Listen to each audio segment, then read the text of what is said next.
নমস্কার বন্ধুরা, সোনালীর গল্পের ঘরে সকলকে স্বাগত। আজ আমি বলবো মহাদেবের এমন একটা রূপ যার নাম নেওয়া মাত্রই আপনার জীবনের সমস্ত বাধা, গ্রহদোষ ও জীবনের সমস্ত ভয় নাশ হয়ে যায়। যার নাম হলো কাল ভৈরব। তিনি ভয়ঙ্কর কিন্তু রক্ষাকারী। তাই আপনি যদি ভিডিওটা দেখেন তাহলে জানবেন যে কাল ভৈরবের ইচ্ছাতেই আপনি ভিডিওটা দেখছেন।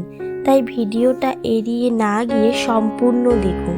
12ই নভেম্বর বুধবার পালিত হবে কাল ভৈরব জয়ন্তী।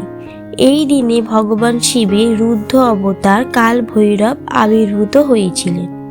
এই দিনে ভৈরবের নাম স্মরণ মাত্রই সমস্ত ভয়, শত্রু, অশুভ শক্তি দূর হয়ে যায়। অকাল মৃত্যু ও দুর্ঘটনা থেকে রক্ষা মেলে, জীবনে আসে সাহস ও সাফল্য। তাই এই দিনে ভৈরবের আশীর্বাদ লাভের জন্য করুন এই কয়েকটি কাজ। বাড়ির পাশে যদি শিব মন্দির থাকে তো অবশ্যই এই দিনে শিব মন্দিরে গিয়ে পুজো দিন এবং সন্ধ্যাবেলা ভৈরবের উদ্দেশ্যে বাড়িতে একটি সরিষার তেলের প্রদীপ জ্বালান। এছাড়া কালো তিল অর্পণ করুন, ফুল ও ধূপ দিয়ে পূজা করুন ভৈরবকে। আর এই দিনে ওং হ্রিং ভৈরবায় নমঃ এই মন্ত্রটি 108 বার জপ করুন ও এছাড়া মহাশক্তিশালী কাল ভৈরব অষ্টকম পাঠ করতে পারেন। এছাড়া ভৈরব সত্যম পড়তে পারেন।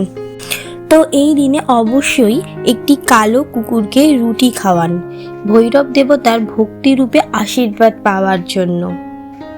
বিশ্বাস করা হয় এই দিনে তুমি যদি নিষ্ঠা ভরে ভৈরবের পূজা করো তবে মৃত্যু, ভয়, ঋণ, শত্রু আর অশুভ শক্তি তোমার কাছে আসতে পারে না। তো বলো জয় কাল ভৈরব, যার আশীর্বাদে অন্ধকারও হয়ে যায় আলোকিত। তো আপনারাও যদি ভৈরবের আশীর্বাদ পেতে চান তো কমেন্টে লিখুন জয় কাল ভৈরব এবং ভিডিওটি একটি লাইক করবেন, শেয়ার করবেন এবং চ্যানেলটা অবশ্যই সাবস্ক্রাইব করবেন।